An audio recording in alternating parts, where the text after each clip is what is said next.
ये हालात देख लें, बारिश मुसलसल हो रही है और रोड पे जो है पानी जो है वो आना यहाँ पे शुरू हो गया है।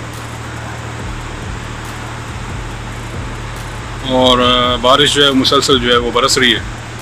दरिया का जो फ्लो है वो भी काफ़ी तेज़ हुआ है।